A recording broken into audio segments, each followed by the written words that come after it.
Assalomu alaykum, hurmatli sirdaryoliklar, aziz abituriyentlar va ularning ota-onalari. Mazkur brifing orqali sizlarga 2025-2026 o'quv yili uchun oliy va professional ta'lim muassasalariga kirish test sinovlari uchun ro'yxatga o'tish tartibi to'g'risida ma'lumot berib o'tmoqchiman. Ma'lumki, O'zbekiston Respublikasi Prezidentining 2024-yil 24-maydagi 80-sonli farmoniga asosan 2024-2025 o'quv yilidan boshlab davlat oliy va professional ta'lim muassasalariga, albatta bu yerda kasb-hunar maktablari bundan mustasno, qabul qilish bo'yicha imtihonlar avval test, so'ng tanlov tamoyiliga muvofiq bir vaqtda o'tkazilishi belgilangan edi va shu tamoyil asosida o'tgan yili o'tkazildi. Bunda abituriyentlar o'z tanloviga ko'ra test sinov natijasida to'plagan balldan kelib chiqib, dastlab oliy ta'limning bakalavriat ta'lim yo'nalishlariga, so'ng esa professional ta'lim muassasalariga o'qishga kirish uchun tanlovda ishtirok etishdi. Mazkur o'quv yilida ham xuddi shunday, avval test, so'ng tanlov tamoyiliga muvofiq test sinovlari o'tkaziladi. O'qishga qabul qilish bo'yicha kirish imtihonlari albatta mazkur farmonga asosan iyul-avgust oylarida o'tkazilishi belgilangan. Davlat oliy ta'lim muassasalarining bakalavriatiga qabul jarayoni 2 bosqichda amalga oshiriladi. Bunda birinchi bosqichda abituriyentlar har yili 5-iyundan 25-iyunga qadar, albatta 25-iyun ham bu kunga kiradi, Bilim va malakalarni baholash agentligining my.uzbmb.uz sayti hamda Yagona interaktiv davlat xizmatlari portalining my.gov.uz sayti orqali ro'yxatdan o'tadi hamda quyidagilarni tanlaydi. Demak, faqat test sinovida ishtirok etadigan abituriyentlar bo'lsa, bunda fanlar majmuasi, ta'lim tili hamda test topshirish hududini tanlaydi.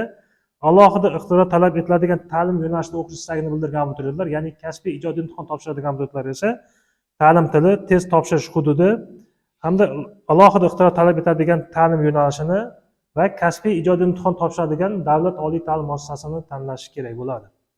Ikkinchi bosqichda esa abituriyentlar test sinovlari to'liq yakunlangandan so'ng ularga 15 kun davomida quyidagilarni tanlash kerak bo'ladi. Ya'ni bunda oliy ta'lim muassasasini, 5 tagacha bakalavriat ta'lim yo'nalishi, ta'lim shakli hamda tanlov ustuvorligini tanlash kerak bo'ladi. Abituriyentning test sinovida to'plagan ballari test sinovi o'tkazilgan kunning ertasiga, uning talabalikka tavsiya etilgan yoki etilmaganligi bo'yicha tanlov natijasi, ya'ni bu xalq tilida mandat deydi. Mandat esa qabul jarayonining ikkinchi bosqichi to'liq yakunlangandan so'ng bir hafta muddatda agentlikning rasmiy veb-saytida e'lon qilinadi. Kollej va texnikumlarda o'qish istagini bildirgan abituriyentlar avval test, so'ng tanlov tamoyiliga muvofiq oliy ta'lim muassasalariga qabulning yakuniy natijasi e'lon qilingandan so'ng 10 kun muddatda quyidagilarni tanlaydi. Ya'ni kollej yoki texnikumni, kasb va mutaxassislikni hamda ta'lim shaklini tanlaydi. Kollej va texnikumlar uchun yakuniy tanlov natijasi bir hafta muddatda, demak, agentlikning rasmiy saytida e'lon qilinadi. Shuningdek, mazkur o'quv yilidan boshlab fanlar majmuasida chet tili fani birinchi fan sifatida belgilangan ta'lim yo'nalishlariga qabul xorijiy tilni bilish darajasini belgilovchi milliy va xalqaro sertifikat asosida amalga oshiriladi. Endi esa hurmatli abituriyentlarimiz va ularning ota-onalari tomonidan ko'p berilayotgan savollarga javob berib o'tib ketsam. Demak, avvalo birinchi savolga nazar tashladigan bo'lsak, bu bo'yicha haqiqatan juda ko'plab murojaatlar bo'lyapti. May oyida bo'lib o'tgan chet tilini bilish darajasini aniqlash test sinov natijasi qachon e'lon qilinadi? Sertifikatimizni yuklashga shu muddatda ulguramizmi degan mazmunda savol. Albatta, may oyida o'tkazilgan chet tili imtihonlari gapirish ko'nikmasini baholash bosqichi respublika bo'yicha joriy yilning 13-iyun kuni, ya'ni ertaga to'liq yakunlanishi belgilangan va belgilangan tartibga ko'ra natijalar imtihon yakunlangandan so'ng bir hafta ichida e'lon qilinishi nazarda tutilgan. Demak, chet tilida imtihon natijalari 20-iyun kuni e'lon qilinadi. Agar abituriyentlarimiz tegishli daraja sertifikati, ya'ni B2 va undan yuqori daraja sertifikatini qo'lga kiritgan bo'lsa, albatta ushbu sertifikati avtomatik ravishda abituriyentning ro'yxatdan o'tgan shaxsiy kabinetida paydo bo'ladi. Endi navbatdagi savol. my.uzbmb.uz sayti orqali ro'yxatdan o'tishning birinchi bosqichida yo'nalish tanlanmaydi deb eshityapmiz. Ammo yo'nalish tanlanmasa test topshiradigan fanlarni tanlab bo'lmayapti-ku degan mazmunda savol kelib tushibdi. Demak, ko'pchilik abituriyentlarimiz ro'yxatdan o'tishda albatta shu saytda joylashtirilgan test sinov topshiradigan fanlar majmuasini tanlash degan jumlani e'tibor bilan o'qimasdan ta'lim yo'nalishini tanlash chiqyapti degan tushunchaga boryapti va shunday savollar bilan murojaat qilishmoqda. Bunda ta'lim yo'nalishini tanlash emas, balki o'zi topshiradigan fanlarga mos bo'lgan ayni bitta yo'nalishni tanlasa, shunga mos bo'lgan test topshiradigan fanlar demak bazada ochiladi va abituriyentlar shu fan bo'yicha test sinovini topshirishni tasdiqlash kerak bo'ladi. Ro'yxatdan o'tishning ikkinchi bosqichida, ya'ni test sinovi yakunlangandan so'ng esa shu fanlarga mos bo'lgan 5 tagacha ta'lim yo'nalishini tanlash mumkin. Bunda aynan shu birinchi bosqichda fanlar majmuasi uchun tanlangan bitta yo'nalishni tanlash yoki tanlamaslik albatta abituriyentning o'z ixtiyorida. Demak, navbatdagi savol 2025-2026 o'quv yili uchun oliy ta'lim muassasalariga kirish test sinovlari bo'yicha qaysi yo'nalishlarga qaysi fanlardan test bo'ladi? Buni qanday bilishimiz mumkin degan mazmunda savol kelib tushgan. Demak, oliy ta'lim fan va innovatsiya vazirligi tomonidan oliy ta'lim muassasalarining bakalavriat ta'lim yo'nalishlariga mos test sinovi o'tkaziladigan fanlar majmuasi hamda baholash mezonlari 2024-yil dekabr oyida tasdiqlangan va oliy ta'lim fan va innovatsiya vazirligi, bilimni baholash agentligi va boshqa ta'limga oid rasmiy telegram kanallarida yoritilgan va hozirgi kunda ham yoritib borilmoqda. Mazkur telegram kanallari orqali fanlar majmuasi bilan demak abituriyentlarimiz tanishib chiqishi mumkin bo'ladi. Navbatdagi savol sertifikatlarning amal qilish muddati va ularni tekshirish tartibi qanday amalga oshiriladi? Abituriyentlarda chet tili yoki umumta'lim fanlarida milliy sertifikat mavjud bo'lsa, sertifikat to'g'risidagi ma'lumotlar abituriyentning shaxsiy kabinetida demak avtomatik tarzda paydo bo'ladi. Mazkur sertifikatlarni dasturga kiritish demak talab etilmaydi. Agar abituriyentda xalqaro sertifikat mavjud bo'lsa, ro'yxatdan o'tishda sertifikat ma'lumotlarini dasturga, ya'ni my.uz.bmn.uz saytiga kiritish lozim bo'ladi. Dasturga kiritilgan sertifikatning haqiqiyligi va belgilangan talablarga mosligi demak bilimni baholash agentligi mutaxassislari tomonidan tekshiriladi va ularga 3 xil status beriladi. Bunda birinchi status, ya'ni sertifikat dasturga kiritilganda tekshirilmoqda degan mazmunda yozilib turgan bo'ladi. Ikkinchi status esa sertifikatning haqiqiyligi va imtiyoz berish uchun talabga javob berish aniqlanganda esa demak tasdiqlandi degan status paydo bo'ladi. Uchinchi status, ya'ni sertifikatning haqiqiyligi tasdiqlanmasa yoki imtiyoz berish uchun talabga javob bermasa, demak tasdiqlanmadi degan status paydo bo'ladi. Bunda sertifikatning abituriyent tomonidan noto'g'ri yuklanib, rad etilgan taqdirda sertifikatni demak ro'yxatdan o'tish yakunlangunga qadar abituriyentlar qayta yuklashga to'g'ri keladi. Albatta bu yerda izoh sifatida sertifikatlarni tekshirish murakkab jarayon bo'lib, ma'lum vaqt talab etishni ham inobatga olish kerak va shuning uchun hurmatli abituriyentlar, xalqaro sertifikatingiz bo'lsa 25-iyunni kutmasdan ertaroq ro'yxatdan o'tib sertifikatni yuklab qo'yish kerak bo'ladi. Demak, milliy sertifikatlarning amal qilish muddatini hisoblashda abituriyent ro'yxatdan o'tgan sana mezon sifatida olinadi. Misol uchun, sertifikatning amal qilish muddati 20-iyun kuni yakunlanadigan bo'lsa, abituriyent 20-iyungacha bo'lgan muddatda ro'yxatdan o'tsa, demak sertifikat inobatga olinadi. Abituriyent 21-iyun kuni yoki undan keyin ro'yxatdan o'tadigan bo'lsa, demak sertifikati inobatga olinmaydi.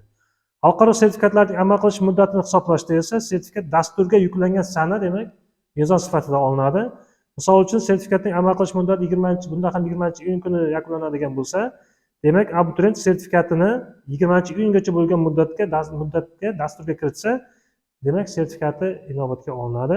Agar sertifikatni 21-iyundan keyin dasturga yuklaydigan bo'lsa, demak sertifikat hisobga olinmaydi. Demak, navbatdagi savol, umumta'lim fanlarida milliy sertifikatning qo'llanilishi qanday amalga oshiriladi? Rash modelidan avvalgi olingan sertifikatlar mavjud bo'lsa, ular ham inobatga olinadimi degan mazmunda savol. Demak, 2024-yil fevral oyidan boshlab umumta'lim fanlarida milliy sertifikat imtihonlari uchun talabgorlarni ro'yxatga olish my.gov.uz sayti orqali amalga oshirila boshlandi va imtihon natijalari rash modeli asosida hisoblanishi belgilandi.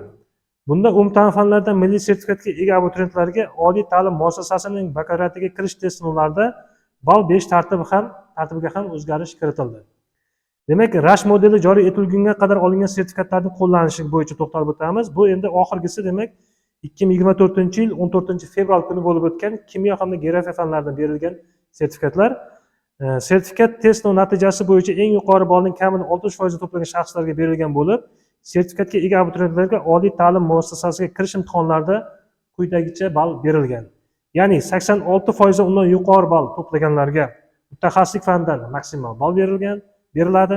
60% dan 86% gacha to'plaganlarga mutaxassislik fanidan maksimal ballga nisbatan tabaqalashtirilgan ball beriladi. Foizdan qat'iy nazar tegishli majburiy fandan sertifikat bo'lsa, demak majburiy faniga maksimal ball beriladi. Endi rash modeli joriy etilgandan so'ng olingan sertifikatning qo'llanilishi, demak birinchisi 2024-yil 2-aprel kuni biologiya hamda qoraqalpoq tili va adabiyot fanlaridan bo'lib o'tgan. Demak, unda talabgorlarga A+A, B+B S+ S darajali sertifikatlar beriladi.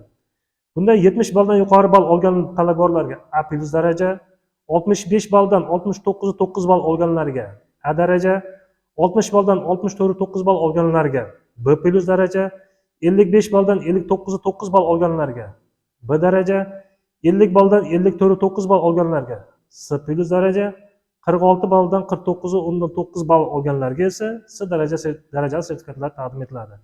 Endi A+, B+, B, S+, S darajali sertifikatga ega bo'lgan abituriyentlarga oliy ta'lim muassasasiga kirish imtihonlarida quyidagicha ball beriladi. Ya'ni A+, A darajali sertifikat uchun mutaxassislik fanlardan maksimal ball, B+, B, S+, S darajali sertifikat uchun mutaxassislik fanidan maksimal ballga nisbatan tabaqalashtirilgan ball beriladi. Hamda barcha sertifikatlar, ya'ni A+, A, B+, B, S+, S darajali sertifikatlar uchun tegishli majburiy fandan maksimal ball beriladi. Demak, navbatdagi savol, men matematika fanidan S darajadagi milliy sertifikatim bor, ammo men bu sertifikatimdan foydalanmoqchi emasman. Shunda majburiy fanimdagi matematikadan ham tez ishlaymanmi yoki yo'q degan mazmunda savol kelib tushgan. Demak, ro'yxatda o'tish vaqtida mutaxassislik fanidan tabaqalashtirilgan ball beriladigan sertifikatga ega abituriyentlardan sertifikatdan foydalanishni tasdiqlash yoki rad etish so'raladi. Sertifikatdan foydalanishni tasdiqlagan abituriyent ushbu fandan test sinovini topshirmaydi va unga ushbu mutaxassislik fanidan tabaqalashtirilgan ball beriladi. Misol uchun, abituriyentda deylik, fizika fanidan 80% sertifikat bo'lsa, unga fizika fanidan quyidagicha ball beriladi. Ya'ni fizika fani birinchi mutaxassis fani bo'ladigan bo'lsa, 93 balldan 80% hisoblanadi va 93 ni 80 ga ko'paytirib 100 ga bo'ladigan bo'lsak, demak 74.4 ball bo'ladi. Fizika fani ikkinchi mutaxassis fani bo'lsa, 63 balldan 80% hisoblanadi va bunda 63 balldan 80 ga ko'paytirib 100 ga bo'ladigan bo'lsak, demak ikkinchi fan uchun 80% sertifikatga 50.4 ball beriladi. Endi mutaxassislik fanida maksimal ball beriladigan sertifikatga ega abituriyentlardan sertifikatdan foydalanishni tasdiqlash yoki rad etish so'ralmaydi. Ya'ni ularga belgilangan tartibda mutaxassislik fanidan maksimal ball beriladi va abituriyent ushbu fandan demak test sinovini topshirmaydi.